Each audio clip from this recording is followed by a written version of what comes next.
welcome again, Richard Dolan. Wow, thank you so much, Amsterdam. All the wonderful Nederlander and all the other people from other countries. Thank you for being here. I'm so thrilled to be here. I really think that all of us should acknowledge the hard work of Jeroen van Straten, who's organized this fabulous conference. Can we give him a round of applause, please?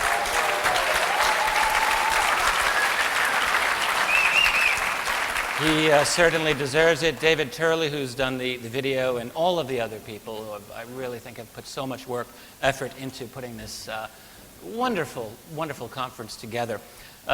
During the break, one of my Facebook peeps who's here, I've got a few of them out there, came up to me and said, do you realize that this place is in the center of, it's called Sun Square. Did I get that right? Sun Square? Yeah. And there's all of these astronomical, there's Orion Square, I'm told, and all of these. So we're in the middle of it right here. We've got really the ideal location for doing what we are going to be doing today. And I'm very thrilled to see the attendance and so many, you know, as I often see at these conferences, so many brilliant, insightful people. And I always feel every single time that I learn so much more from you than you could possibly learn from me, but I will do my best to even the score.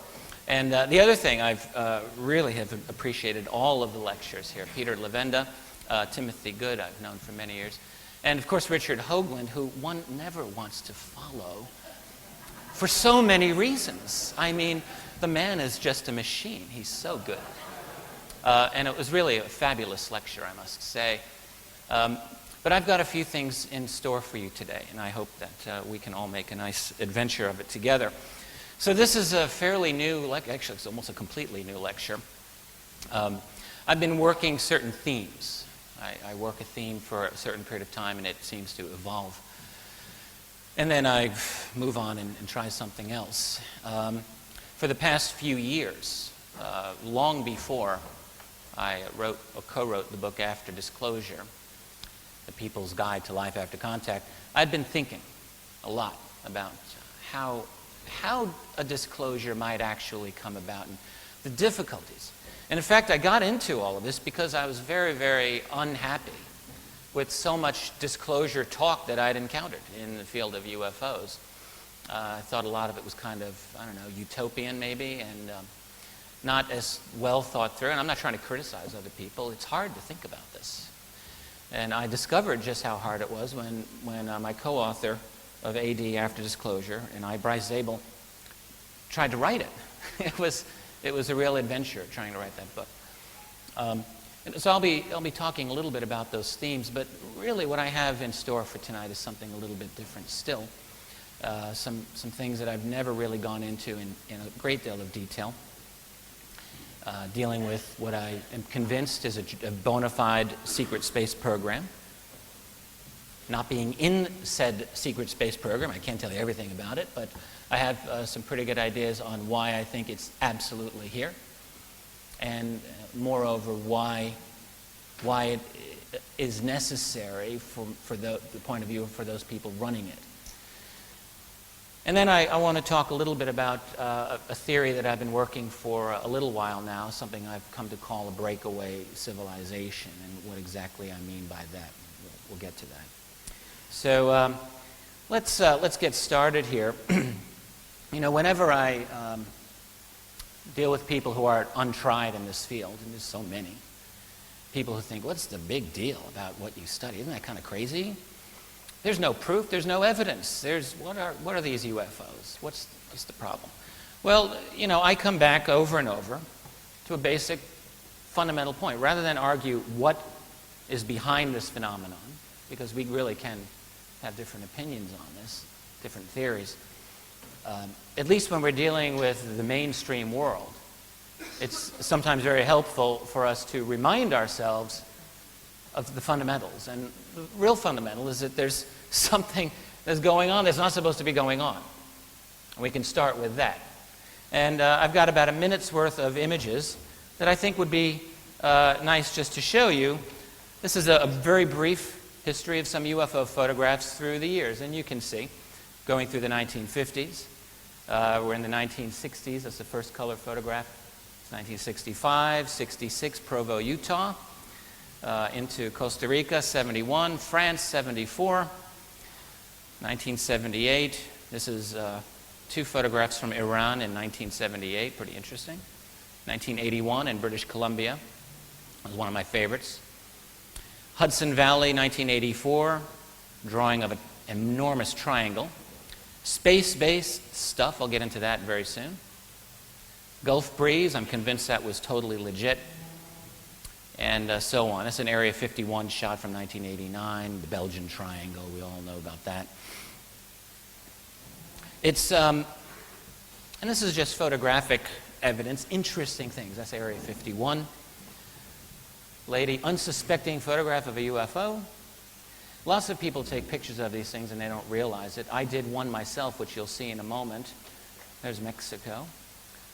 Australia, he didn't see that. Hungary, New York State, Vancouver, Netherlands. That's my shot. I'll tell you about that in a minute. And we're almost done. It just, and this is really very small sampling, obviously, and there we are. Incidentally, the UFO photograph that I took is one of 3 photographs. I think this is the first time I've ever shown it publicly.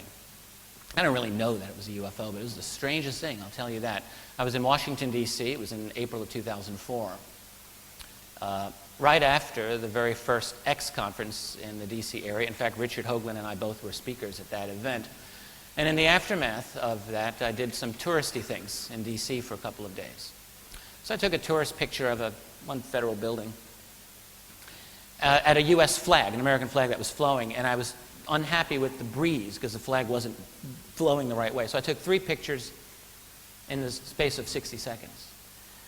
And I didn't really notice anything, of course, until I took it home, looked at it on my screen, and I saw that this crazy little speck that in all 3 photographs, because my perspective never changed, the object moved from one part of the screen, then up, and then very far away at a sharp angle. So I thought, what moves like that in the space of 60 seconds? Well, I still don't know conventionally what could have done that. But in the first image, it was at its largest, and it looked like a black, goldfish cracker, I suppose. Whatever it was, and I've shown it to a few people. No one really can identify it. Whatever it was. So that something is UFOs. Something that's not supposed to exist. So that's some photographs, and of course, we could go on and on about that. There's really no point. There's no need to. And of course, there are countless thousands upon thousands, really millions of stories, most of them never told. It's the funny thing about this topic that at this point, I don't know how many people I've spoken to who've had UFO sightings, and I would say a large majority of them, for most of their life, don't really tell anybody. They may tell their wife or husband, or not. And it's an odd thing about it, isn't it, that many of us go through our entire lives with this most dramatic and sometimes traumatic experience that they've ever had in their life, right? And they tell no one. There's something not right about that. We're dealing with this awesome phenomenon frequently, mostly in an atomized, isolated way, in a non-coordinated way. And there's something very ominous and something very deeply wrong about that. But onward. There's not just photographs, there's not just stories, there's military documentation, a lot of it. In the United States in particular, we have some good stuff to work with. Really, by an accident of history, a roll of the dice, I'd say. And really because in the late 1970s, my country got a halfway decent, for a little while, Freedom of Information Act. It was actually worth something. That was primarily through the Carter administration, when, in fact, of all the thousands of pages of documents that we now have to work with, declassified documents, I should say, more than 50% of them were released during the Jimmy Carter administration. Think about that, okay? Because there was an executive order by President Ronald Reagan in 1982 that severely affected the Freedom of Information Act, made it very expensive, made it very time-consuming just generally difficult for researchers to get more UFO documents. Exempted NORAD, for example, completely from FOIA, and much more. So, but what we have is actually not too shabby. This is maybe a top 15 or so. You could probably choose your own. I happen to like all of these. Not, again, to belabor it, there's no point. But one thing that I want to emphasize here is that all of these documents were classified at the time that they were created, all of them. And all of them describe really extraordinary encounters. The 1947 Twining memo, very famous among most of us researchers, nevertheless bears repeating, because I'm sure there's some of you who don't know what it was. And in a brief nutshell, it comes down to this. At the time, in September of 1947, three-star Air Force General, U.S. Air Force, Nathan Twining, who later became the Chief of Staff of the U.S. Air Force, wrote a letter in response to another general, a query by this general, about these flying saucers. Essentially, the question was, do I need to do anything about this? Is this anything that we've got that I need to deal with? And Twining wrote back this very detailed response, essentially saying, well, exactly saying, the reported phenomenon is real, not visionary or fictitious. That's one important point. So think, classified memo, 1947, while the Air Force and the government's telling the people there's nothing to this, it's all hallucinations and so forth. War nerves was a big one. You have in the classified world, the reality is always different, right? So you have him saying, no, it's real, it's not visionary, it is not fictitious. Well-kept formations of flights, silent, evasive maneuvers when sighted, and my personal favorite, round on top, flat on bottom. Now, what is round on top, flat on bottom in 1947? Well, officially speaking, nothing was supposed to be round on top, flat on bottom. Of course, something was. Another of my personal favorites is the 1952 CIA memo authored by the Director of Scientific Intelligence, H. Marshall Chadwell, to the Director of the CIA, Walter Bedell Smith. And this is after a very substantial wave of sightings in the U.S., so much so, military bases around the country were on alert frequently. Jet fighters or interceptor fighters were scrambled to intercept, all seemingly failed. It's an important time in the history of UFOs. And at the end of that year, in December, the Director of Scientific Intelligence writes to the Director and says, his boss, he says, sightings of unknown objects at altitudes and in the vicinity of major defense installations are of such nature that they are not attributable to natural phenomena or known types of aerial vehicles. How much more explicit are you going to get when writing a memo to your boss at the CIA in the 1950s? Well, not much. It is a bureaucracy, keep in mind, and people don't just say things like, boss, I think we're being invaded, but he might as well have said that. And on and on. There are so many of these. A lot of them are airspace violations, these documents here, that are really quite extraordinary. And they describe, again, things, nuclear missiles being switched offline. And that's happened. Weapons being switched off multiple times. The very 1976 famous Defense Intelligence Agency memo on the extraordinary event over the city of Tehran back in the days of the Shah, when Iran was a U.S. ally. In succession, two F-4 fighter interceptors had their key electronics instrumentation disabled by an unknown object hovering over the city at a range of 25 nautical miles. Wow. In one case, it was right before the pilot was about to fire a missile at this object. Well, the missile didn't work. And in another case, the object, the UFO, detached a smaller object, which then, this is the kicker, started intercepting one of the F-4s. So you can imagine how that pilot felt. He does an emergency turn to get away from this thing. The smaller object turned inside his own arc, according to this memo, rejoining the original craft for a perfect rejoin. Now, this isn't just hearsay. This is a detailed report that went to the President of the United States, Gerald R. Ford. It went to the Director of the CIA, George Herbert Walker Bush. And it went to the desk of Henry Kissinger, National Security Advisor. Not a bad trio, and it went much more than that. So what we have, in other words, is a paper trail that's quite substantial. If you are really interested in investigating this, I took the time some years ago to write an article that I think covers this actually pretty nicely. For skeptics and believers, I called it 12 documents, not 15 in this case, but 12, proving U.S. government interest in UFOs. That's at my site at Keyhole Publishing. You can go there anytime. And I set it up so that it would be a perfect reference tool for anyone really wanting to know some of the basics as to why this topic is actually quite important and why it matters from a national security and indeed a global security perspective. So now let me move into another area of this, because all of that is really just basic introduction. And I want to talk a little bit about what I believe has happened over the years, which is retrieval of ET or technology not from our civilization. Let's put it that way. I do believe this has been happening. I think that there's very strong evidence for this. Not quite the same evidence that we get through Freedom of Information Act requests. It's a different type of evidence. I think I'll be able to explain that a little more clearly in a few minutes. But nonetheless, what we have is a lot of very suggestive, persuasive, in my view, testimony from some heavy hitters about programs to study alien or non-human technology and non-human bodies that do not originate from this world. Now, the name at the top, that's Leonard Stringfield. He was a researcher. He wasn't an insider.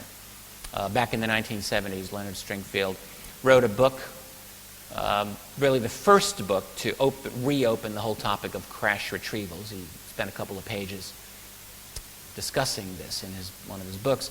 And as a result of that, and this is during the Carter years, a lot of people came to him quietly with amazing stories, just incredible accounts. And he collected them. He had several dozen, I think, really good stories. We have the case of Senator Barry Goldwater, longtime U.S. Senator, one-time presidential candidate, got trounced by Lyndon Johnson, but he made the Republican Party ticket. A reserve general in the U.S. Air Force and a close friend of Air Force legend General Curtis LeMay, a man who was Chief of Staff of the Air Force. Barry Goldwater mentioned this story a number of times, in which he approached his friend Curtis LeMay on one occasion, asking about the so-called Blue Room at Wright-Patterson Air Force Base, and this is where ET bodies were said to be kept. And indeed, Stringfield had gotten many such stories about this. And Goldwater, you can find this on YouTube. He's got this clip. He said, it was the only time that my friend Curtis LeMay ever cussed me out and really yelled at me and told me, don't ever ask me that again. He made it very clear that, yes, there was such a place, and you ain't going to know about it. End of story. Now think about it. This was a senator who was, to call him military friendly was an understatement.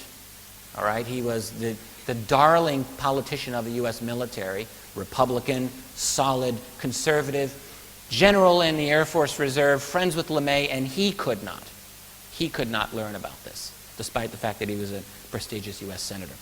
Dr. Robert Sarbacher, one of these defense, I call them power scientists of the 50s, a real genius, a man who was plugged in. The story of Sarbacher is a fascinating one, and there's really no need for me here to go into the details. But what ended up happening is that Sarbacher in the 1950s had a very detailed discussion with the Canadian researcher Wilbert Smith, in which he stated to Smith that, yes, the UFO... In fact, Tim Good referred to this in his lecture earlier today, but stated that this is the UFO flying saucer phenomenon is more highly classified than the H-bomb. Here's the thing. Smith ended up writing this memo to his government, Canada, in the aftermath of this. That memo wasn't found for years later, long after Smith had died. And the memo did not list Sarbacher's name.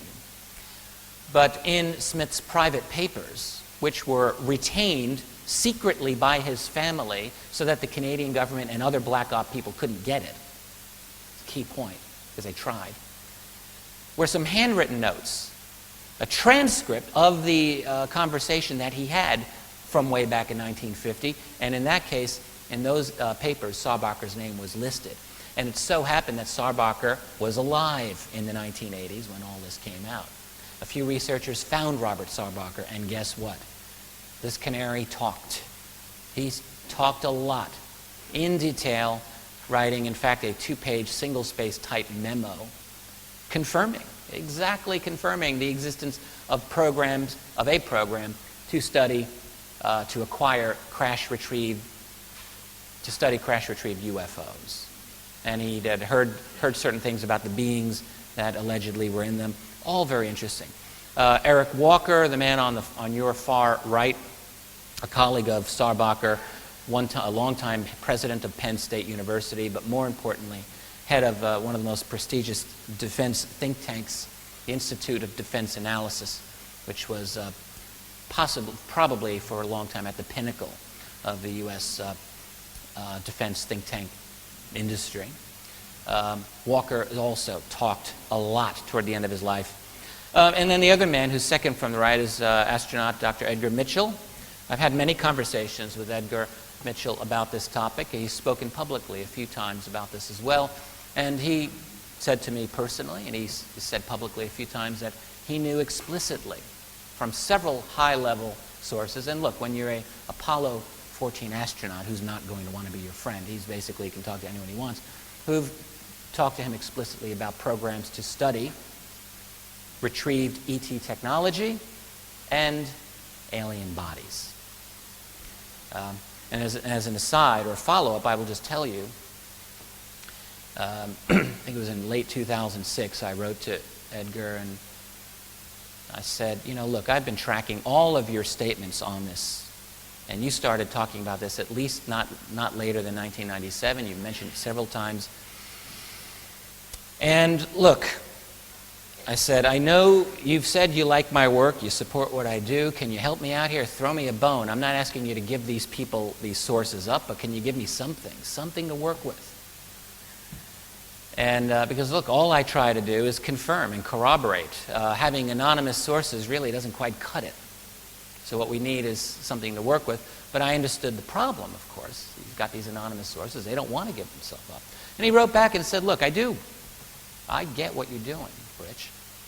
But the people who came to me when they did so at great professional, personal risk, and he wrote, risk to their families. And I cannot give them up, not until at least after they're no longer alive. And that's exactly what he said. I've got the email. Long story short, and then Ben Rich, the man to your far left, who a couple of times has made statements. He was the head of Lockheed's Skunk Works division, certainly one of the most prestigious aerospace aviation units in the world. Made several statements toward the end of his life about very suggestive of ET reality, most particularly toward the very end of his life in 1993. He gave a lecture at the UCLA School of Engineering, an alumni chat, basically starting off as a history of Skunk Works and the stealth fighter, and back to the U-2 spy plane and so forth. But then he ended it. This is a fascinating story. He ended it on this amazing statement where he says, we now have the technology to take ET home. And then he said, thank you very much, and that was the end. And everyone's different. There are people who are intensely curious about the world, and there are people who do not have a curious bone in their body. So most of the people just filed out of the room after he makes this bombshell statement. Well, a few people stayed behind, surrounded him. One of these individuals is someone that I know quite well, Jan Harzan, who is an IBM executive, and he's one of the heads of MUFON, the Mutual UFO Network. So they're all around chatting, and Ben Rich goes into this fairly suggestive series of statements. He said, yes, we have the technology to take ET home, and it won't take a lifetime to do it, presumably a lifetime to go to the stars, he said. That's it. He said, we have the technology to go to the stars, and it won't take a lifetime to do it. There are people in the black world, that is the classified world, who do not want to see this come out, even though, he said it's time that this should be segued out to the private community, and on and on and on. And then he died. So there's, and then again, there's much, much more. It, again, is not my intention to belabor this. I have other fish to fry here. There are, I talked about, anonymous leaks. What good are they? Well, they're a little bit good. I try not to use them. I try not to abuse them, let's put it that way.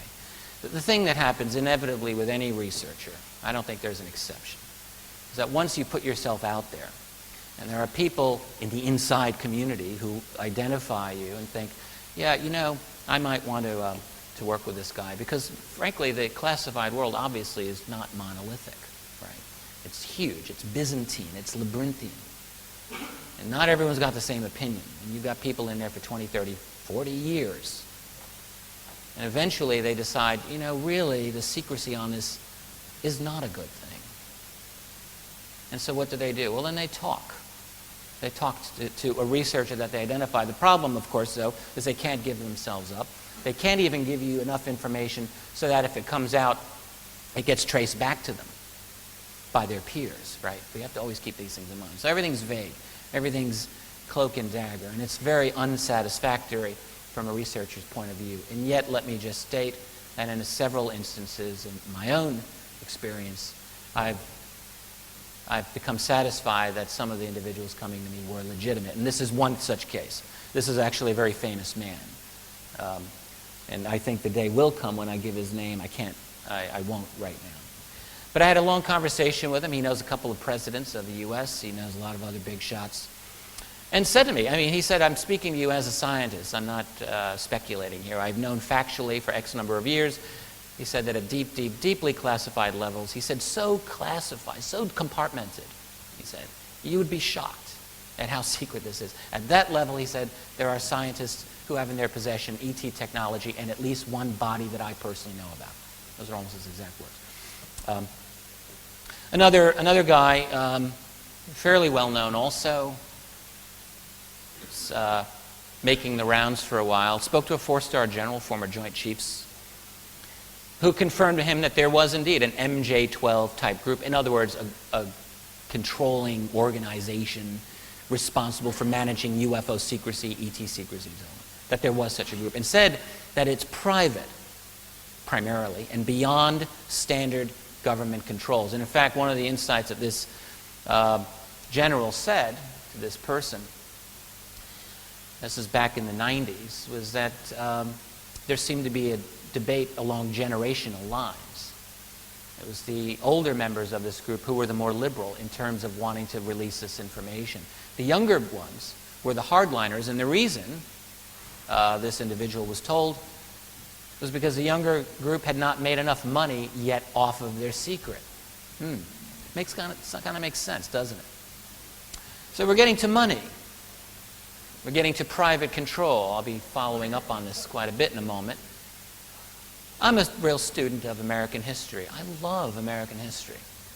When I don't read UFO material, I'm usually reading some sort of history or philosophy, and American history is pretty much at the top of my enjoyment list. I've studied the history of every single U.S. president, and it's just fascinating to me. I know that there are many Americans who are here, and you grow up in your grade school classes being taught, I call it the civics class version of history. In the States, that means I vote for my member of Congress and my senator and the president, and we've got our checks and balances. We've got the Congress and the executive branch, and don't forget the judiciary, and they all work together, and that's how government works. Kind of messy, but we get the job done. Of course, that's not how it is at all. Do we elect presidents? No, presidents aren't elected, they're selected. And who's the guy who's in charge? Is it the president or the guy who puts him in the White House? That's a picture of David Rockefeller, in case you don't know. I would suggest to you that at least during the period of my last history book, that's volume 2 of UFOs and the National Security State, that covers from the early 1970s up to 1991, that all of the presidencies of that period, none of those guys got into office without that man nodding his head and saying, yes, he's going in. In a couple of cases, it's utterly explicit. But Jimmy Carter was practically lifted up like this and dropped into the White House by Rockefeller and Zbigniew Brzezinski. But all of these men, Gerald Ford also had very intimate, close relationships. So, and really, lest you doubt that U.S. policy, or really any national policy of any nation, is dominated to benefit certain elite interests, take a look at the war in Iraq right now. And it's really not my intention to go off on a rant on this. I could, but I won't. But I will point out to you that the monetary estimate of the value of the oil in Iraq is something along the lines of $30 trillion. It's a lot of money. You know, back in the bad old days of Saddam, that oil was owned by the state of Iraq. And which meant, of course, that Saddam and his evil sons could skim and live like kings, which they did. But it also meant that that oil paid for that nation's infrastructure. Well, starting in 05, 06, 07, the fire sale of Iraqi oil began. It's all been gobbled up by multinationals now. And the real kick in the teeth, by the way, from an American taxpayer point of view, is that the companies that have bought the lion's share of oil in Iraq are not even U.S. companies. The largest one is Indonesian. There's Chinese and Turkish and so forth. And so really what you have, lest you ever doubt this, which I'm sure most of you do not, is a situation where the United States military really is little more, I would say, than the police force and the security force for international financial elites, to give them the stuff and the goods that they want, which is control over the global resources, oil, water, and on and on. And that's really what it's all about. And incidentally, I would recommend you read, if you haven't, become familiar with a great, great book, Confessions of an Economic Hitman, by John Perkins from 2004. John Perkins was an economic hitman. In other words, one of these financial whiz guys working for private groups that siphon money out of various national treasuries. This is what they do. It's all about theft and money on a grand scale and control over, again, the natural resources of the world. So, okay, a little bit of background then on privatization. So let's go back to the whole concept of crash retrievals. If you, do a little thought game here. You're Harry Truman. It's 1947. And you learn that this happened. Pretend, if you don't believe it. Your top generals, your top scientists come up to you and say, "Sir, we have recovered technology that does not appear to have originated from our civilization." Wow. It's a pretty awesome piece of information. Only 2 years after the end of the greatest war in imagination. And you're like, wow, what do I do? It's quite possible. I think it's even likely that Truman, for at least a little while, might have had this instinct to say to the world, we've got this. This is an amazing thing. But then he'd think twice. And so might you, given the context of the time. Because remember, this is in the early stages of the Cold War. Whether who was right and who was wrong, incidentally, is secondary to the fact that there is this grand competition going on. And it's one thing to tell the world that there is these other beings here. That's bad enough. But then if you've recovered an actual tangible piece of alien tech, well then, if you tell the world you've got it, it's going to become mighty hard not to share it. It's a lot easier to keep it to yourself if you just pretend this never happened. So of course that's what he would do.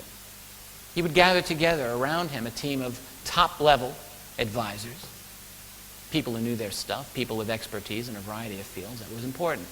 He would say, your job's going to be to find out how bad public panic might be. Your job will be to find out how we can make use of this technology. That's important. Your job will be to find out who are these guys, do we have anything to worry about, and on and on. All the logical questions. I am certain that is what he asked. And in fact, that is what the evidence, at least in the form of those documents we call the MJ-12 documents, states. And not just those, but the mass of privately leaked documents called the Majestic documents. You can go to the website of Dr. Robert and Ryan Wood. I believe it's still Majestic documents. You can look it up. When you print them all off, it's a stack of about that high. It's not just a couple of little, and they're incredibly diverse in their style, formulation, how they're put together. It's my own opinion that most of those are probably legitimate. It's my opinion. But no matter how you configure this, you're going to get a situation of runaway secrecy. You have to. Because if you don't want to tell the world that you've got this exotic technology, you have to do an end run around your formal constitutional practices. You have no choice if you want to keep this secret. And in fact, this is exactly what has happened. Students, mainstream students of the black budget world, and in fact there are a precious few of them anyway, really overlook the critical importance of the UFO phenomenon in the creation of the black budget world that we have today.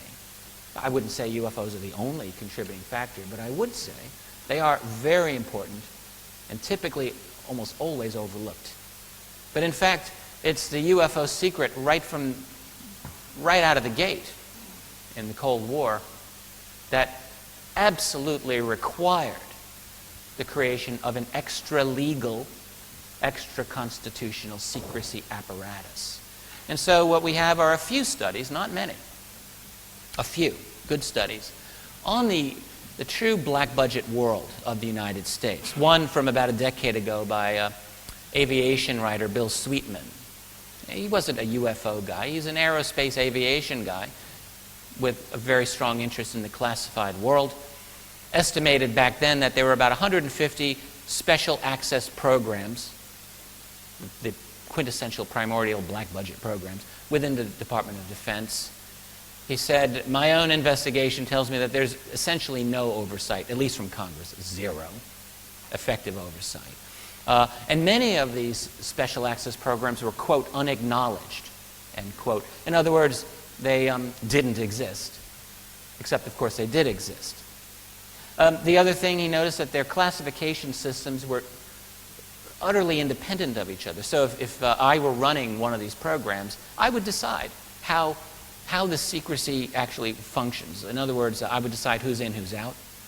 If there was a three-star general on my team, but I didn't want him to know certain things, he doesn't know. If a friend that I grew up with, who happened to be a private contractor, and I want him in, he's in. And that's the other part. Private contractors, not Defense Department personnel, tended to dominate these in Sweetman's analysis. And he had no idea how they got their money.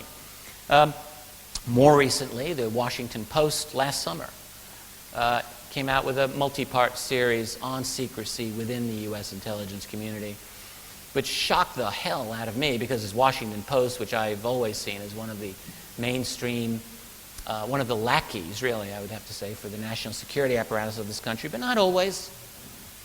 Nothing is monolithic, very few things.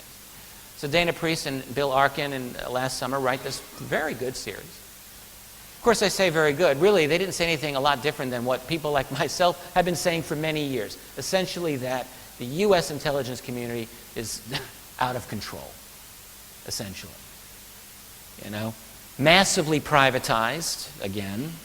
No one knows how much money is pouring into this thing. They couldn't figure it out. How many people it employs? Is it making Americans any safer? Didn't seem to be. All right? So we have a system of runaway secrecy. And along those lines, I would mention, good, here we come to what I call the secrecy iceberg. There's a pretty good book that came out a year or two ago by a UK writer named Trevor Paglen called Blank Spots on the Map. And I'll bet there's some people in this room who've read it. Good book. One thing he points out is that our best estimates of the U.S. archival system tell us that probably, because really we have no way of knowing for sure, but probably it seems that more than half of all U.S. government documents are, in one form or another, classified. More than half. So to think of it this way, if you're an archivist or a historian trying to put together the history of this government of the United States, you could argue that more than half of the history of that government is secret. That's a pretty awesome thing to state. And again, along these same lines, when we talk about approaching this topic from a scientific or an academic point of view, which is something I absolutely have always supported, nevertheless, we have to keep in mind something here. All right? It is the fundamental prerequisite of science or good academic research that everything is open, it's out there, you know. So I write a book, I've got my citations, In my second volume of history, I think I had something like 1,400 or more citations. So if you don't like what I say, you can find out where I got the information, and you can criticize it, you can disagree, no problem. If I'm doing a scientific experiment, you should be able to replicate my experiment. That's just basic. But how do you do that, really, when you are writing about a topic in which you don't and other people don't have access to all the information you need? Of course, what it means is it's a fundamental undermining of what we would call freedom, free inquiry. And of course, we all see that we don't have it. So we have a secrecy iceberg. Let me just go through it. If you look at the top above the water, if you want to investigate this or really any topic, you have public open sources. You have documents that were once classified but that now declassified. Within the U.S., there's a weird category which is called unclassified. And these are documents, they are available. You can find them, but you got to really hunt for them. They're not easy to find. They are unclassified, and so technically they're legal, but they may be almost impossible. They may be of a highly limited distribution, for example, and so on. And then below that, you have historically a variety of levels of secrecy. And we have confidential, and then secret, and then deeper is top secret, but it doesn't end with top secret. You've got top secret SCI, that is top secret sensitive compartmented information. That's quite common in the classified world. You have then the special access programs. You got then the unacknowledged special access and the waived unacknowledged special access programs. Waived meaning it's waived from all oversight. And then, as I did more research into this, I'm sure I'm missing so much, but there are these other. There's something called ACCM. This is in the Navy, U.S. Navy, called Alternative or Compensatory Control Measures. What is that? Well, it turns out that this is, at least was recently, the Navy version of black budget. In fact, the Secretary of the U.S. Navy, I think around 2005, made the statement publicly to the effect that he said, these things are springing up like mushrooms, and I can't control them, much less Congress. He said, I don't really know. But essentially what they were deeply, deeply secret Navy programs for who knows what. Who knows what? And where do they get their money from? Well, not all from taxpayer money, obviously. There's a lot of illegal funds washing through the national currencies around the world. Narcotic trafficking, obviously. Illegal gun running and financial fraud, securities fraud, and so forth. This is endemic. If you ever really want a little more information on this, I recommend you read a really great classic modern piece by one of my friends and heroes, Catherine Austin Fitts. I really like Catherine. She was number 2 at a major department under the George Bush Senior administration, Housing and Urban Development. She's a financial whiz, and her own conclusion, incidentally, was that about 85 or maybe up to 90% of the U.S. federal government is literally unauditable. Like, I don't know, maybe God himself could not audit the U.S. government because it's just not possible to do so. It's not possible. It's designed that way. And it's her contention that a tremendous amount of illegal money washes through the branches of the U.S. government in money laundering operations and the like. And think of it this way, of course. If you are an agency and you need to raise secret armies, subvert elections, kill people clandestinely, and so forth, it helps, doesn't it, to have your own secret stash of unvouchered cash? Yeah, sure it does. Everyone wants that money. But beyond the ACCM and the like, we have what I would call private contractors, private cliques.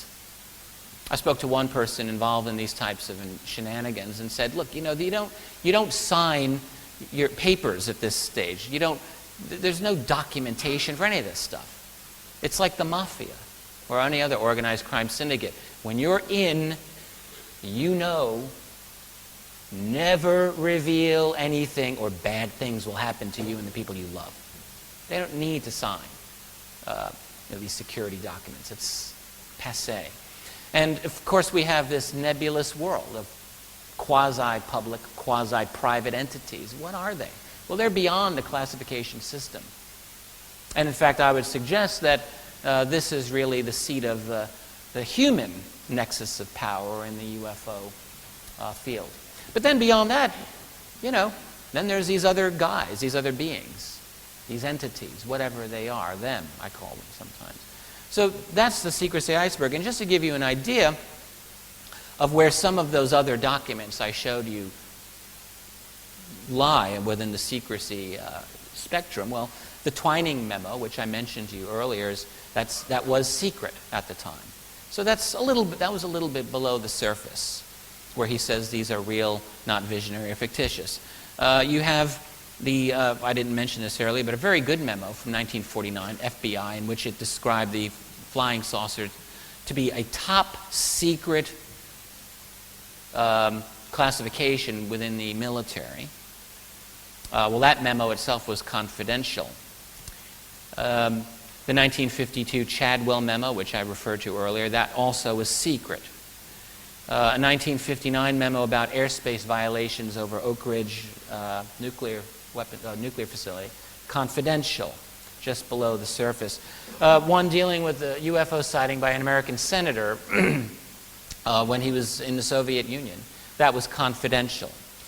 The memo that described the disabling of American nuclear missiles at Malmstrom Air Force Base, when there was a huge UFO directly above, that was secret, and so on. So you get the idea that, the documents that we do have, while valuable, very valuable, only go part of the way anyway. There's a world of secrecy well beyond. And the real irony, well, not the irony, but the real disappointing aspect of that is even those types of documents now, those levels of classification, are very difficult to get any longer. So we've got all the missing money. Probably another thing we've all heard about at one point or another. Where's all this money going? Well, you talk about the black budget. I continually just shrug my shoulders, and sometimes in a better mood I'll just smile when I read these articles describing how large the U.S. black budget is. So that is the budget of classified spending. Okay, so the New York Times back in 2008 estimated that it was $32 billion. Just to put this in perspective, all right, the U.S. Pentagon's black budget in 1990 was estimated to be almost exactly the same, about $30 billion, in an era pre-9/11, and it's about the same, according to the New York Times, in 2008. I don't think so. Wired magazine about a year later said it was about $50 billion. Well, it's getting a little warmer, Doc, but still not quite there, I think. So, yeah, that's what that deserves. Then you hear about trillions of dollars. I've talked about this a number of times. I've tried wrapping my brain around it. I think I'm getting there. Famously, Donald Rumsfeld, and he was not the first person to talk about trillions of dollars, by the way, that gone missing. What he said, this is when the Bush administration was brand new. They really had nothing to lose here. You can blame it all on the Clinton years. And what he said to the House Armed Services Committee in July of 2001, a month and a half before 9/11, we're talking about budget allocations for the next fiscal year. The Pentagon's budget in fiscal year 01 was about $310 billion. And here's Rumsfeld saying, well, our accounting systems are completely snarled up. He said, according to our latest estimate, we cannot account for, he said, $2.6 trillion in transactions, he said. And then he added, if that's believable. Now he's talking to the members of Congress. And then that was amended to $2.3 trillion. So normal people listening to this would have a big moment where they go, say what?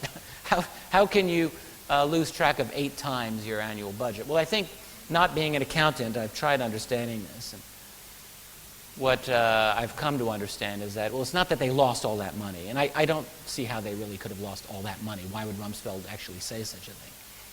But these are reconciliation problems. There's something like 500 or more different computerized accounting systems within the Pentagon at that time. It was an absolute mess. And so what they later claimed, this is the part that I really find funny. About a year later, they said, well, we got that number down. We've reconciled it down to about only $500 billion, so getting better. But then where they lose me is a few years after that, the Pentagon actually said they got that number down to 0. And as I commented once before, I liken that to a school kid, you know, who is a perennial F student, fails every class, and fails math yet again, and comes home to mom and dad and changes his report card from an F, not to a D or a C, but to an A. That's what we call getting greedy. If you're going to lie, why not do it a little more plausibly than say, yeah, we've resolved $2.6 trillion in transactions. But of course, obviously, someone high up in the Pentagon said, I want that number down to 0, and that's what you're going to do. But not just within the Pentagon do we find all of these financial shenanigans going on. This is an article from 2006. Discrepancies in America's accounts hide a black hole. And I'll just read a little bit here. The global financial system seems to have a black hole at its center. Over the last 2 decades, U.S. residents have sold a total of about $5.5 trillion worth of IOUs to foreigners, yet the officially recorded net investment position of the U.S. has deteriorated only by a little more than half this amount. The U.S. capital market seems to have acted like a black hole for investors from the rest of the world, in which $2.7 trillion vanished from sight, or at least from official statistics. How can such $2.7 trillion disappear? Good question. I don't have all these answers. But clearly what we have is a situation where we've got massive financial fraud taking place. Go back through recent history of intelligence community manipulation of banks. Remember BCCI from about 20 years ago. It was a pretty nasty bit of business in which we had a lot of intelligence community money laundering of major financial institutions. This type of thing happens, I think, quite frequently. So all of this, really all that I've given you up to this point is simply prologue. Now let's talk about what I like to call breaking away. Let's pretend, okay, that everyone in this room is in a classified black budget program, and in fact we are charged with studying ET technology. That has come to us. All right. So what happens when you have, we have total deep secrecy? We have, everyone here has got an IQ of over 150, 160, 170, and we've, working on this, 200, some absolute geniuses to study this. And we've got this recovered ET technology. And essentially, for all intents and purposes, an infinite amount of money to play with and a long period of time to do it. What happens then? Do we have a breakthrough in which, one of us, let me go back here, I'll come up to that in just a minute. Do we have a breakthrough in which we have a eureka moment, right? Where we might have the idea to improve our integrated circuits or come up with fiber optics or high tensile fibers, as Philip Corso claimed, or any number of other breakthroughs that would be real money makers for us. Well, sure, I think that would probably be the case. And of course, having such a goose that lays golden eggs in this acquired technology, our incentive, by the way, for giving it to the rest of the world goes down to 0, less than 0. But what if, on top of that, we have other breakthroughs? We discover the form of energy that these craft use, and it's not petroleum. Maybe hot fusion or cold fusion, I don't know, 0-point energy, something more exotic still? Sure. And what if we discovered that? Well, maybe our bosses would say, you're not going to be sharing that with the rest of the world, thank you very much, because that would take down the petroleum industry. Probably the largest industry in the world. If not the largest, it's right up there. Latest estimate I read is that it was the number 1. So, no, we wouldn't be allowed to do that.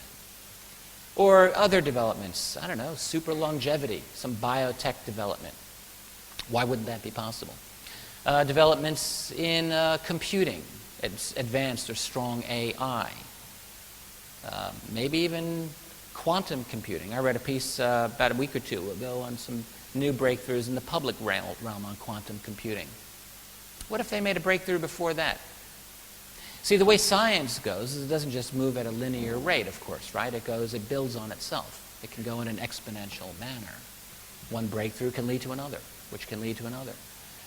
So the next thing you know, our little group, after 30 years, well, we might be into some pretty wild stuff.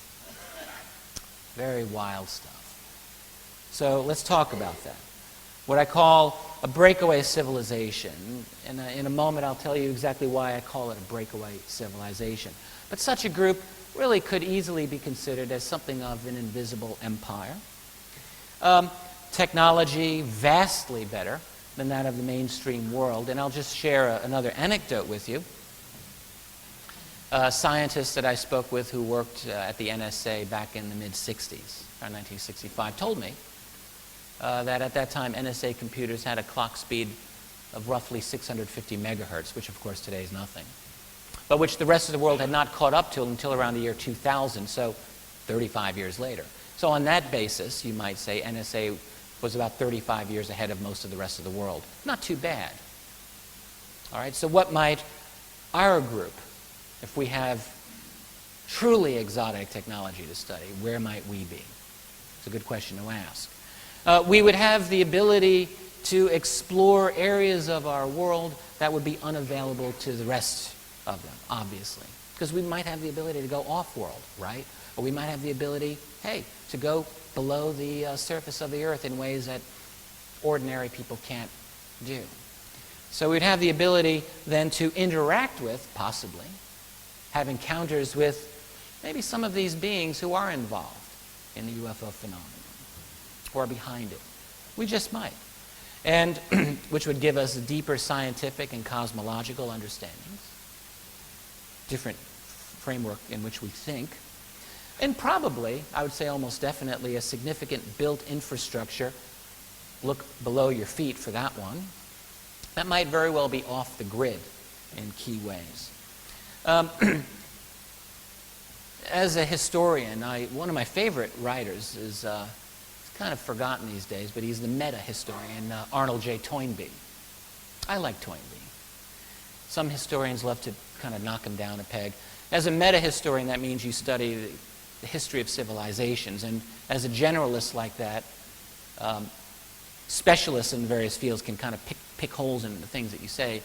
But Toynbee was one of these guys who's an absolute genius who was able to see the big picture and in an awful lot of detail in the little pictures as well. And reading Toynbee years ago really got me thinking about what a civilization was. He claimed he identified a variety of certain separate, distinct human civilizations that have appeared over, well, our history. And so I thought, well, what is a civilization really? It's kind of hard to define, I would say, but there's certain things that you'd look to. You'd look to the level of technology that these people have. You'd look to their, as I mentioned earlier, cosmology, their idea, that is, of where we fit in the world, in the universe. What's it all about? They might be defined by their social interactions, how they interact with each other and other worlds and other civilizations and so on.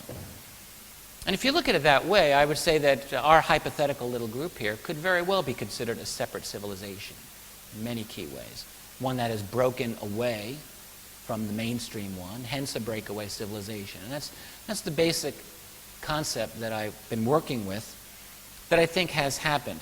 And it's not that they would always live in what you might call an alternative 3 scenario, if you're familiar with alternative 3. In other words, going off-world and never interacting with the rest of us ever again. I don't quite think that's the case. What I think is that they have a great deal of latitude, a great deal of independence, that the civilization itself is largely independent, but I'm not quite sure that the members of that are totally independent from us. I think they have family, they've got mothers and fathers, and they would have to come back. And I think this is in fact the case.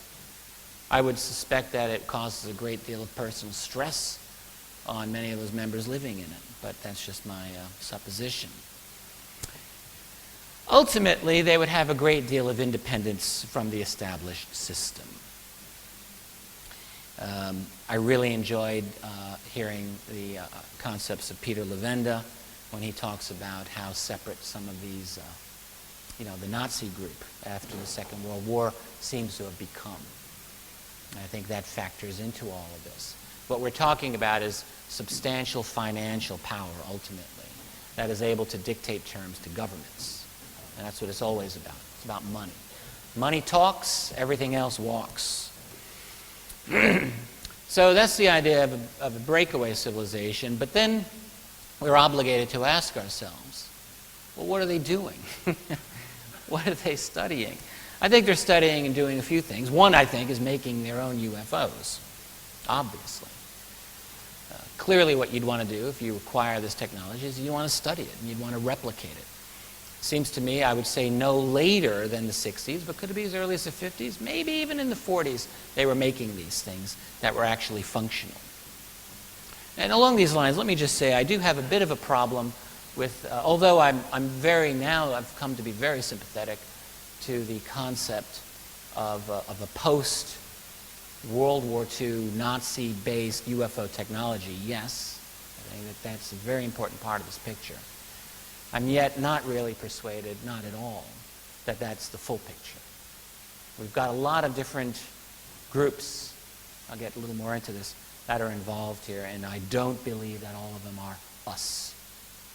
So I think that some of us acquired things that belong to some of them being non-humans, and that we've been trying to make these things.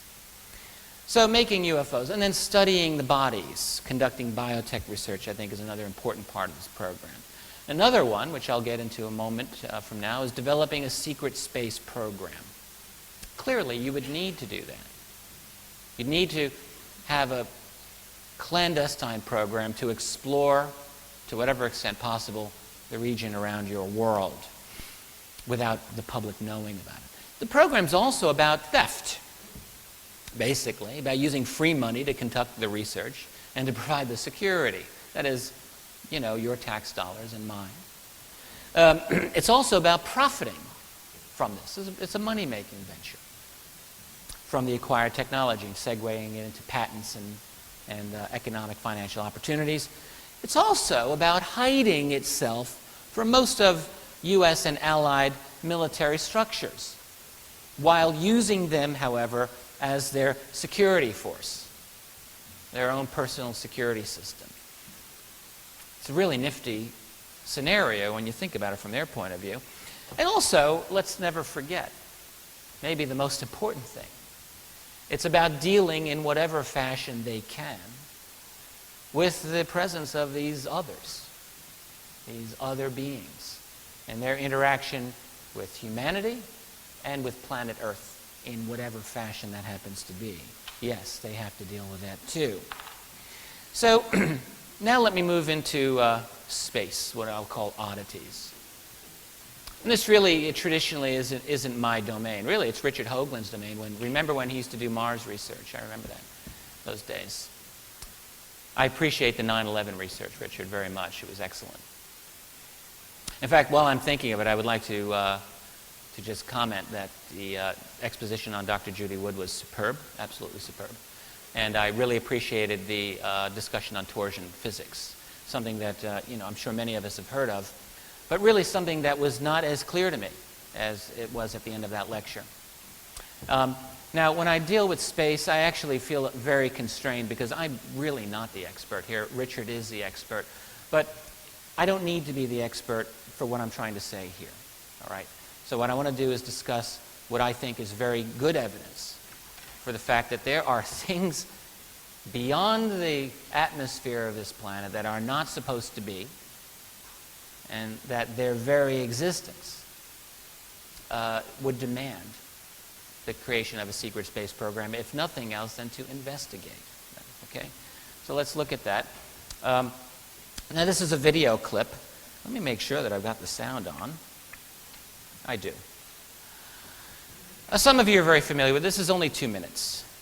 It's worth our time. This is the testimony of a former U.S. Air Force Sergeant, Carl Wolf, and this is from the, I guess let's call it the legendary Disclosure Conference organized by Dr. Stephen Greer back in May 2001. Heck of an event, I have to say. I wish I were there. I was a brand newbie in the UFO field at that time, following this avidly, and listen to what Carl Wolf says about the moon. My name is Carl. Oh, wait. And I was... Hold on. Do we have audio for this? We do not? Oh, I'll put it to my mic, yeah. Awesome.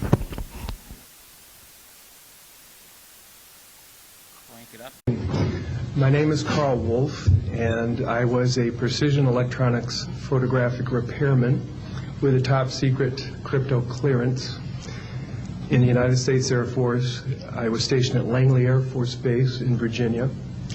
In 1965, in mid-1965, I was loaned to the Lunar Orbiter Project at NASA on Langley Field. Dr. Colley was in charge of that project. They had problems with a piece of electronic equipment that was bottlenecking their production of photographs.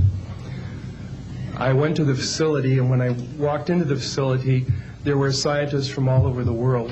I was stunned, actually, to see people at a NASA project from all over the world. It didn't make any sense to me initially. I was taken into the laboratory where the equipment was malfunctioning. I couldn't repair it in the dark. I asked to have it removed. Airman second class was in the dark room at that time. I was also an airman second class. I was interested in how the whole process functioned, how the data got from the lunar orbiter to the laboratory. I asked the young man if he described the process to me. He did. About 30 minutes into the process, he said to me, in a very distressed way, by the way, we've discovered a base on the backside of the moon.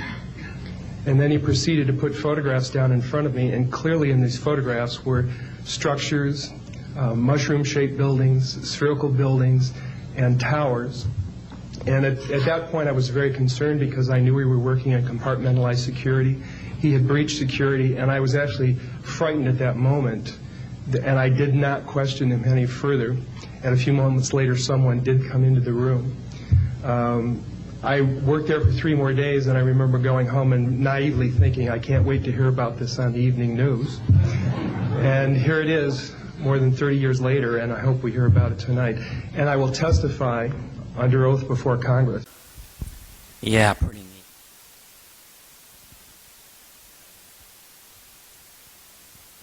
Now I've done it. It's oh boy, I'm not too too good with this. And in fact, I've just blown the microphone off the. Thank you. So sorry. I broke it. I broke it. Did I? It's what I do. There we go. Okay, excellent. Can you hook me up there? I felt like the helpless damsel in distress. Thank you very much. Then we have some other statements. Can you hear me all right here? Is this good? Right. Good. Clark McClelland.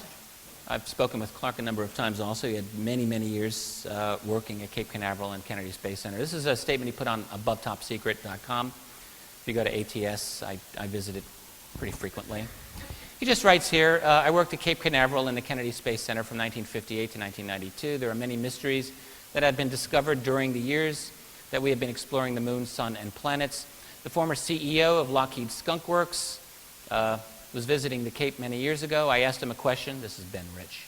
Ben Rich said, Clark, black budget dollars have taken the USA military at least 50 plus years beyond the present understanding of the general public and how far we are technologically advanced. You have no idea where we have gone out there. I said, Mars, sir? He looked at me and his head movement said yes. Are there monuments on the moon, Mars, etc.? Bet on it. Again, that's a thread from Above Top Secret. You got the link right there. You can find that, no problem. And then we have the story of Gary McKinnon. In a nutshell, his case is still, it drags on. This has been almost a full decade. And this man's life has been in limbo since he was arrested in November of 2002. And essentially, Gary McKinnon was looking for proof of UFOs and of the cover-up. To call him a hacker is really not accurate, but he was peeking to the extent that he could into various U.S. defense websites looking for evidence of a UFO cover-up. And what he found on the U.S. Space Command site around November of 2000, he found a list of what he said were officer names under the heading non-terrestrial officers. He also found a list of what were called fleet-to-fleet transfers, which had a list of ship names. None of those names were correspondent to any U.S. Navy ships.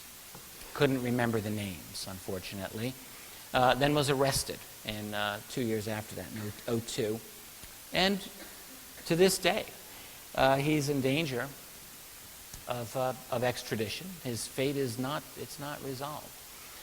What's interesting, by the way, as an aside about the McKinnon case, if you study the media coverage, the reportage of his saga, in the early years, the UFO angle was very, very prominently displayed. This guy looking for the UFO cover-up finds XYZ, is arrested, wow.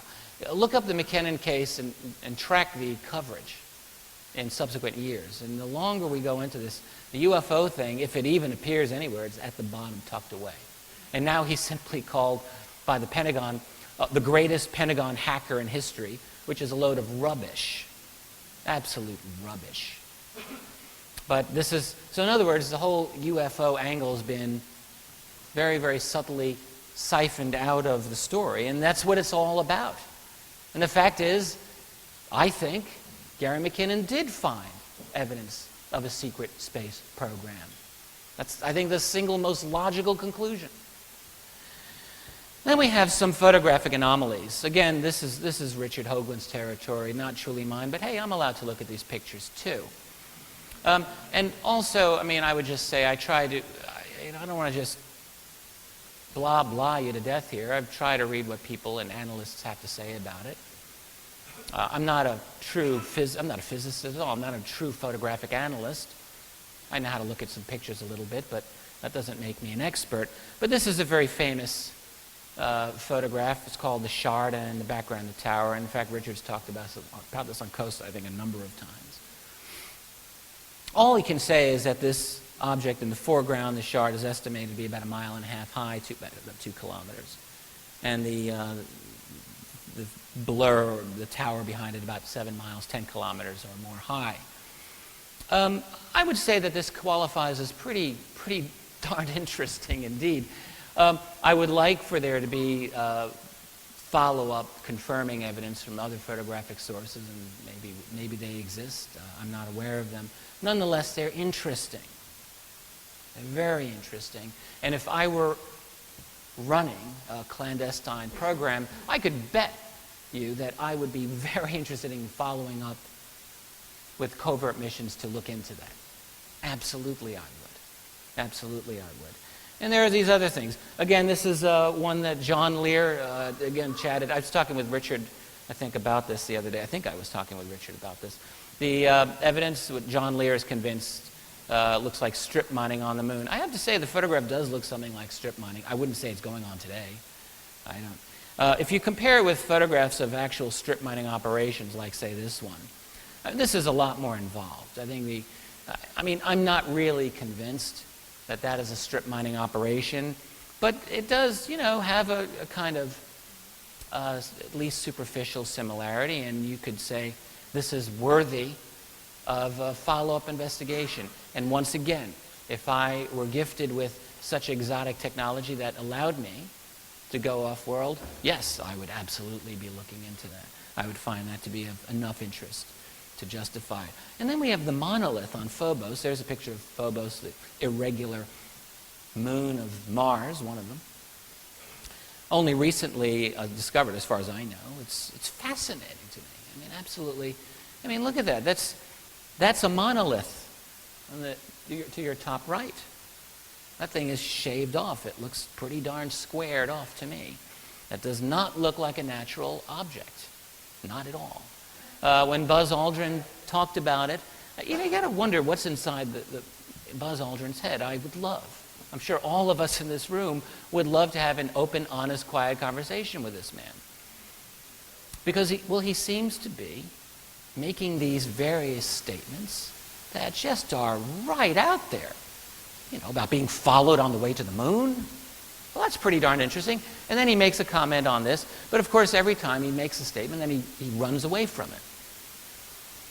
Edgar Mitchell, incidentally, I mentioned his statements previously about his high-level connections relating to ET bodies and technology, he also, I have to say, has really run away from those statements. And he made several of them very explicit. But now you get Edgar Mitchell to talk about this, and he's a little, much more, he holds back. And he offers his opinion and much more nebulous statements about the reality of this all and how he's convinced that it's real. But he doesn't talk the way he used to. He doesn't make these statements. Same with Buzz Aldrin. So the Phobos monolith, good God, that's a fascinating thing. And I would say at this point, I don't know how else to characterize that except as an evidence of artificiality. That's my own non-scientific opinion. And then, of course, we have Mars. And I am in no way going to give you an extended discourse on this, except that I would say that I also feel that what we have is you've got formations that do not look natural. Not to Mr. Hoagland, not to a lot of other scientists, and certainly not to myself. And so whether they're ancient, which I would suspect they are, or whether they're more recent, whatever, that's a secondary issue in my opinion. The bottom line is that these look darn strange, and they don't look to me like they're supposed to be there. So again, you have evidence of at least a strong motivation for us to breakaway civilization to go off-world and investigate. Is it like in Kubrick's movie 2001: Space Odyssey, where you've got the monolith on the moon? Is it something that going there we would discover some great secret? Well, yeah, maybe. You wouldn't want the world to know about it, though, because, well, there goes your secrecy. The whole thing comes unglued. And again, I'll be coming back to that in a moment. Now I'd like to talk a little bit about a guy who I really think has not gotten enough attention that I feel he deserves. Jeff Challenger, he's no longer alive. He died in October 2007. I met Jeff one time. He lived in Sacramento, California. As you'll see in this news article story about him, he was paralyzed. He had a spinal injury, and so spent really his adult life lying prone, and he devoted himself to downloading NASA links of NASA missions, and also those of the European Space Agency and Russia toward the end there, and just looking at them and studying them and looking for strange things. And guess what? He found a lot of strange things. Other people have done this, but Jeff did a lot of work on it. As a personal note, I will just tell you this very odd story. It's totally true. Now, I'd been familiar with Jeff's work for some time. His website was called Project Prove. And I don't remember exactly when I became acquainted with him, around maybe 03, 04. And I was a fan right from the get-go. But in the fall of 07, I don't really know why, but I became absolutely obsessed by this man's website. I was telling everyone, you've got to look at Challenger's site. This is an amazing site. It's great. ProjectProve.com. Go there, go there, go there. I was talking about his work at various conferences. I was really talking Jeff up. And in early October 07, I was in France. I was talking to some people there about Jeff. I said, this guy has got some amazing stuff. And on a whim, I thought, I really want to do a download of his entire site. So I did a rip of his site on a super slow internet connection. It took hours. But I did it. I did the whole site. And the next day, I got an email that told me Jeff Challenger had died. And I thought, wow, what are the odds? I will go to my dying day convinced that there is something very, very unconventional happening in terms of our reality that had me focusing on that man at that time. I don't know what it was, but I was absolutely, utterly obsessed with his work. And then he died, and I had his website. And shortly after that, his website went offline, and it was gone forever. I happened to have, as far as I can tell, in the public domain, the only copy of his site, and I asked his widow permission a little while after that if I could put his site up attached to my own, and I now have it up there. So I have Jeff's website attached to keyholepublishing.com, and I would encourage you to go through it. You could spend a lot of time, months going through it. You wouldn't be done. This is a 2-minute clip of a local news article from California about Jeff, And then I want to show you some of the anomalies that he captured and put forward. A Sacramento man tonight has his eyes on the skies, looking for objects that may be out of this world. What he's found so far will get you thinking about life on other planets. Tony Lopez in the newsroom with incredible pictures. Yeah, they really are. You know, when we see a big bright object that lights up the night sky, chances are it's the big bright moon, right? But what if that object is moving? And what if that object can't be explained? Almost a blur. Went under the plane and pulled out in front. Don't call the guy with a pack of cigs and a battery crazy or lazy. A spinal injury means Jeff Challenger spends most of his time in bed. What he sees from his perch is out of this world. Well, that looks good. Jeff records and studies images from the NASA television channel. Most of it's been uneventful. Most of it. Ran across something that just, whoa, what was that? That was this, the bright object ripping through space. And I ran the tape back a little bit. Watched it again, and I watched it again, and I'm hollering down the hall, "Hey, honey, you gotta come see this." The object caught on tape did not come from, say, the camcorder of a UFO enthusiast, but from NASA during the Shuttle Atlantis mission in September of 2000. Since 1999, Jeff figures he's seen at least 100 of what he calls anomalous events, a fancy way of saying UFOs. Here's another one, recorded during the recent Discovery mission, and yet another. They're not an ice chip, they're not a piece of debris, it's not the moon, it's not a star, not another spacecraft, not a satellite.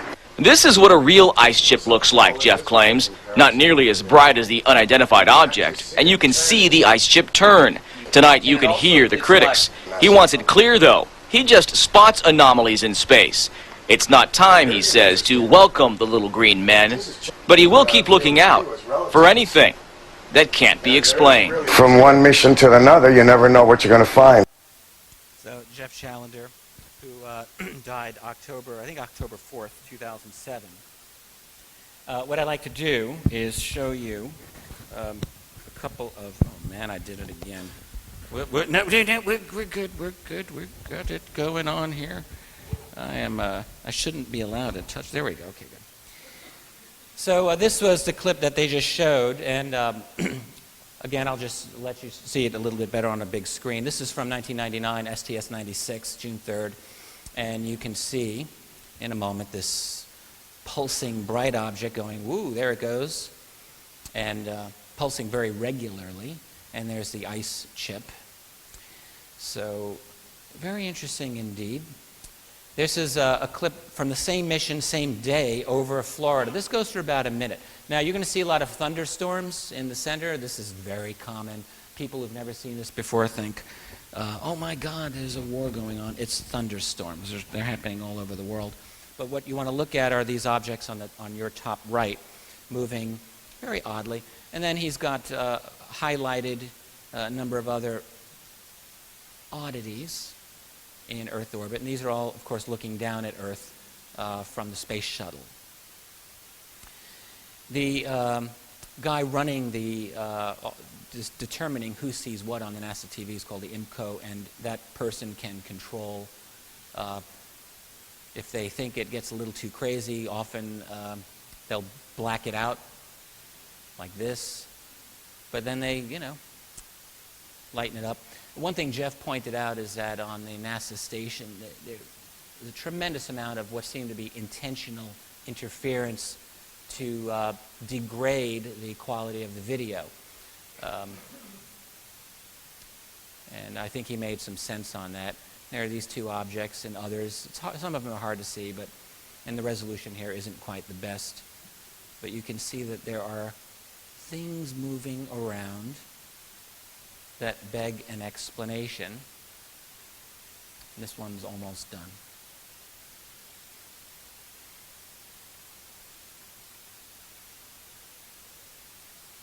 I'll probably let this one go on a little longer than necessary, but I think it's just about done.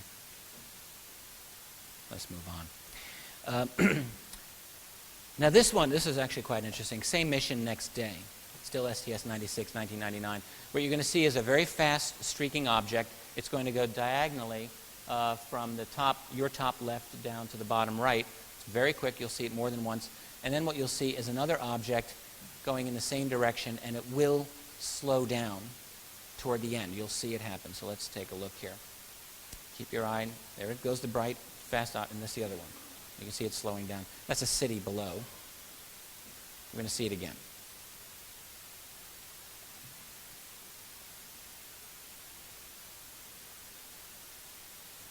That object slowed down.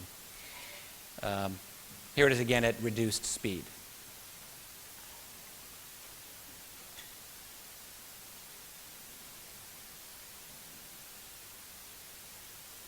Now, I don't know of any dust particle that can slow down, or any craft in space that can change direction or slow down like that. Here's something, I don't know if it's the firing of a weapon, but you're going to see two objects moving at a perpendicular way. So one's going to come straight up from below, and the other one is going to miss it, but not by much, going in a horizontal manner. This is near the city of New Orleans. So here it is, going straight up, and then the other object going across, at right angles to each other. And we'll show this at slower speed. Here it is, slower. Can you see that? You can see that a little bit. It's not the clearest, but okay. So let's move ahead. Another one, this is from 2000, STS-106. Now this is a fascinating one because you will see a definite triangular formation in motion. The sun had not risen at this point, so there's, you can't blame it on reflectivity. These objects, as you will see, are in formation, but they're not in a locked formation. They maneuver within small parameters. There is a U.S. Navy satellite called the NOS. This is a trio of satellites that orbit, but their orbit is higher, much higher than that of the space shuttle, so you wouldn't see them below. So let's take a look. You're going to see this in two different ways. So first, with the objects highlighted.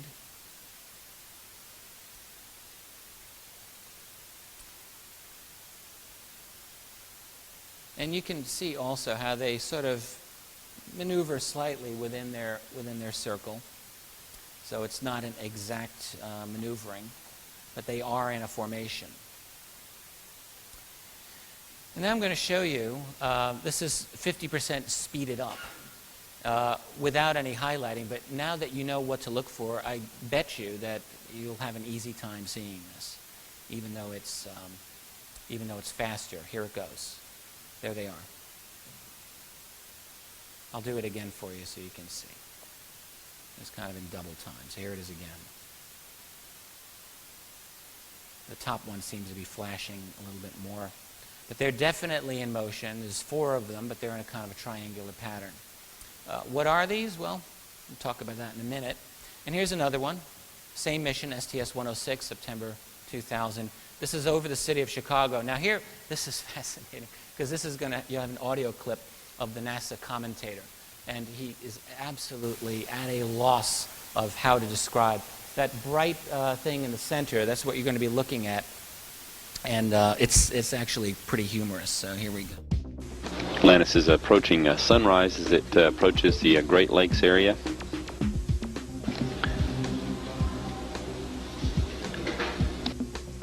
This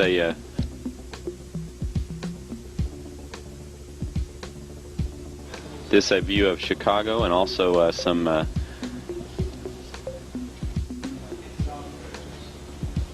ice crystals or other items being illuminated by the rising sun. Atlantis moving into sunrise in just about the next minute or so. As that occurs, ice crystals or water that's been dumped overboard from the shuttle is always illuminated in the close vicinity of the spacecraft. Again, that view of Chicago, though, and the shore of Lake Michigan. Yeah, let's talk about Chicago. Isn't that awesome from this space? A couple of things. First of all, the sun had not yet risen, so they were not in sunlight. And he's trying to make it sound like, oh, yeah, well, the sun's almost about to rise. He was obviously not saying what everyone in the world who would have looked at that would have been thinking, because obviously he couldn't. He couldn't. Now, this is actually the zoom of the same object, so you can just take another look at it. Pulsing with quite interesting regularity. And it also appears to me, anyway, that the lens is still Here we go, keeping on to it. It's moving, zooming in, and that's the end of it. I have 5 minutes. Really? Uh-oh. Really? All right, I'll do my best. This is an object doing a U-turn. This is my last of the space clips. I'll show it again. Just take a look. Kind of nifty. Now here's an enhanced version of the same clip, and you can see it actually maneuvering as it goes back and forth. What is that? That's from 2005, STS, I believe, 114. So, in other words, what we have is, I think, not a bad case at all for some space anomalies. And again, as I've been saying, a very strong case for a secret space program. So what is the ultimate scenario that I'm envisioning? It's very similar, actually, to what Richard Hoagland was saying in his talk just previous. I think what we have is maybe a not-so-secret Cold War going on. It's taking place in a clandestine manner, but there's something happening. My own assessment, I haven't really told you why, and maybe at another time I will, but my assessment of it is that there are multiple groups interested in us and our world. After all, I do think that we're quite fascinating. We're on a technological trajectory that's about to place us into their world, let's face it. It's only been a century since we had a non-techno society of horses and wood. Now we're into, we're into advanced computing, probably soon AI, nanotech, and the rest. Are we being quarantined? I would say the answer is probably. That's what it seems like to me. I also think, though, that there's not just one human group with one agenda that's in this breakaway civilization that I talk about. My suspicion is that we're talking about competing groups, and they compete with each other for technology and for information. So in other words, a very rich, detailed reality that is being hidden from us. But it won't be hidden forever. Why? Because rapid change in our world is the rule, not the exception. That's the French Revolution. You realize in 1787, even 88, France was in some financial trouble, sure, but who expected that within a couple of years the king and queen would have their heads removed from their bodies, the monarchy, centuries old, would be abolished and a republic declared? No one knew that. Nobody predicted that. The Russian Revolution, ditto. At the beginning of 1917, hey, the Tsar had been on a dynasty that existed for 3 centuries. The Berlin Wall, the end of communism, all of us lived through that. Happened like lightning. People don't expect these. And we have it today. You have it in Tunisia. You have it in Egypt. You have it in Libya. You have it everywhere in the Middle East now. It's not going to go away. And the fact is that just a few months earlier, who here really would have predicted it? Change, in other words, dramatic change happens fast. Change is inevitable. This is what we looked like about 300 years ago. And we had looked more or less like this. We had lived more or less like this for quite a while. But then we got science. And now look where we're at. What's our world going to look like in another 20 years? I don't think any of us can easily predict this. What new technologies, what new capabilities will we have that will enable us as a society to crack this wide open without the help of the powers that be, without the help of these other beings? Because one thing, again, I want to harken back to what Richard said. It's been my own opinion for quite some time. The true dynamic in the equation here isn't these other beings, and it's not the power secret keepers. It is us. We are the dynamic. And that's because we are changing so rapidly. Primarily and most observably, I would say, in our technology. But our ideas, our mind is changing. And it is happening around the world. And so we're not going to look like this even in another 20 years. Think back to 20 years ago, in 1991. Our world was totally different. So when this secret is opened up, it's going to be forced out, whether it's through a new variation of WikiLeaks of the future or through new technologies that will enable us collectively to capture, record, and communicate this in some new, unforeseen way, because I think we'd be fools to say that the world of 2011 is just going to stay like this forever. Obviously it won't. When that happens, man, it's going to be a difficult week, won't it? We're going to be asking a lot of questions. Who are they? What are they? People will not be feeling too at ease, I can guarantee you. I don't think I'll be feeling at ease, and I've been waiting for this. I think we'll all have to take several deep breaths. What do they want? What is their agenda? These are going to be front row center, obviously, for the whole world. How has this secret been kept? There's a question. It opens up a whole can of worms dealing with the power structure of our world. How has the academic community been managed? The scientific community, the political media? Where have these guys been? And what is their relationship to the global intelligence community? Clearly, that's going to be a very important question, because that's where the answer to that question lies. And then, of course, some of the things that I've been hinting at here. What's the status of our secret tech programs? Where are we at? Do we have flying saucers? Do we go off-world? That will open up the existence of this breakaway group that I've talked about. Now, skeptical scientists around the world, well, they're not just skeptical, they're openly hostile to this reality. So they're going to demand proof. I wouldn't want to be the world leader charged with breaking this news. You're going to have a lot of difficult issues to deal with. And then, what do we do?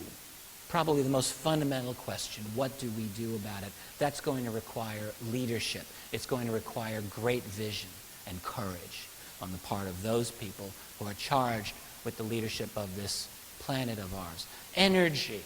To just open up one difficult issue. Because look, energy is one of the core issues behind the secrecy to begin with.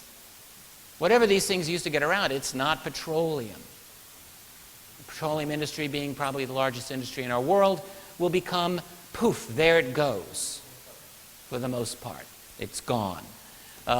Now that's a great thing for us, because we all know we can't exist on petroleum forever. It's just not going to work. But in the short term, you can bet it's going to be difficult to transition, especially for those groups that have invested trillions of euros, trillions of dollars into that infrastructure. Suddenly that infrastructure becomes much less valuable. So what is this new power source? Whatever it is, we will learn it. If it's the President of the United States, for instance, that makes this admission, how long do we really think it's going to take before the mainstream scientific community, after their initial shock and spending a week running around pulling their hair out of their heads, they come down and then they figure this out. They'll know that there are answers. They will know there are answers, and they will find those answers. And whatever it is, we're going to be using it. And how will that change our world? It's a wonderful thing, and it's kind of a difficult thing.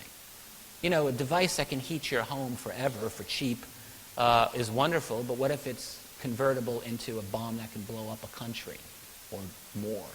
It's possible. And so this is technology that we have to handle in a responsible way. Enough on that. There's so much more. And I wrote about this at some length in AD After Disclosure. Then you get geopolitical unrest. Think about the Middle East today. What's going to happen when those petroleum-producing countries suddenly will discover, hey, we don't really need your petroleum, thanks very much for the ride. The people in those nations may not be too happy with their political structure at that time. Saudi Arabia will not be able then to buy off their citizens with money like they're doing now. What about the U.S.? We saw demonstrations of 1 million people in Tahrir Square in Egypt. Don't you think there might be a march of 1 million people or more on S4, Area 51, right, Pat? Dugway Proving Ground, Los Alamos National Labs? Maybe.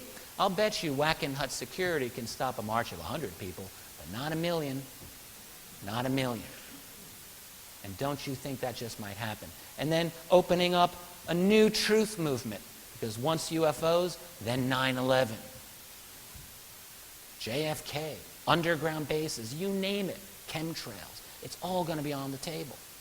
My God, what an exciting, challenging mess it's going to be.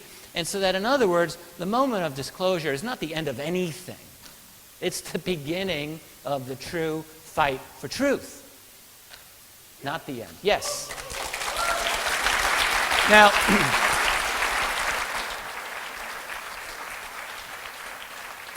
any political leader, pretend you're, I don't know, Barack Obama, and it happens next week. I don't think it's going to happen next week. And I'm not too favorable about all these predictions, by the way, that say, yeah, the disclosure is going to happen, whatever. It will happen, but it won't happen until they're absolutely forced, pressed to the wall to do it, and they'll only do it to control spin and to try to maintain control. But you see, that's where they are in danger of failing. Because think about it. Let's say you're the president of the U.S. or the president, head of the EU, whatever.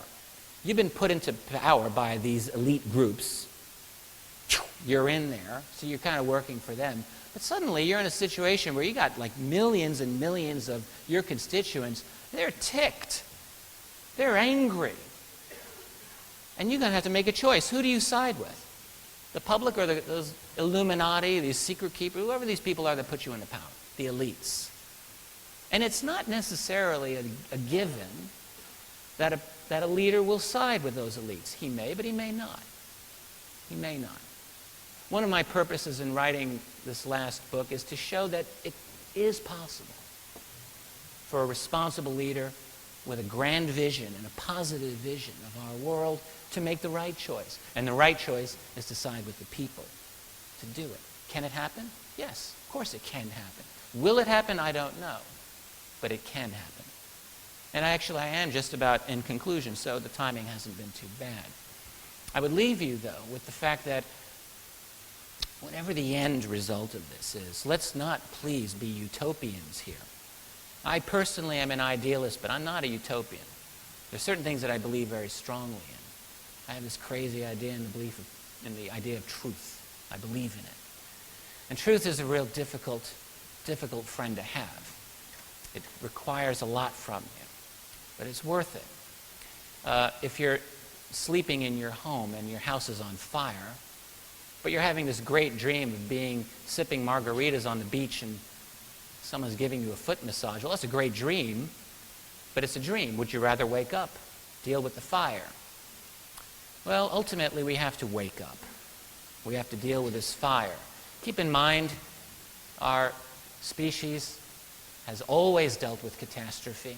It has always dealt with problems. People die, new people are born, and we adapt. It's really not going to be any different. We're going to have to deal with this very, very difficult situation. It's like a parent who has their first child. Who is ever ready for their first child? Nobody is ever ready for their first child, but you just have it. And then you deal with it. And we as a species, as a society, are going to have to deal with this. The ultimate irony of a disclosure of this is that even after 20 years or more, it's quite possible that we may not be an awful lot further along in understanding what we're dealing with. We may have a sufficient amount of knowledge to know that there's something going on. But that may be a very different thing from being able to pull all of the documents out of the classified world, being able to get these other entities, whatever they are, to interact with us in something more than the aloof fashion that they've done. So that, in other words, it's going to require work. Disclosure is never the end. It's always going to be the beginning. It's also possible, and I think it's likely, that these secret keepers, and far be it from me to defend these people, but they are very possibly scrambling themselves to try to deal with this challenge.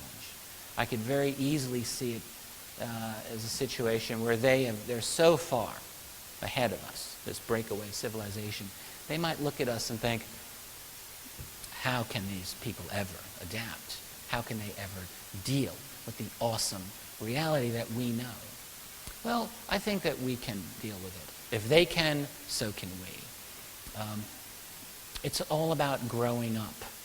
You can't be a child forever. And we all love being children. And no one really likes to have to take on those responsibilities of adulthood. That's what adolescence is all about. But we get through it. And I do believe we will go through it in this case. So that's really it. I'd like to thank you for your time. These are my websites. Thank you very much.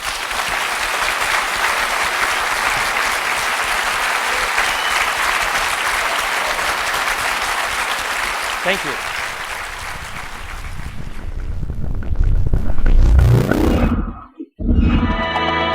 The essence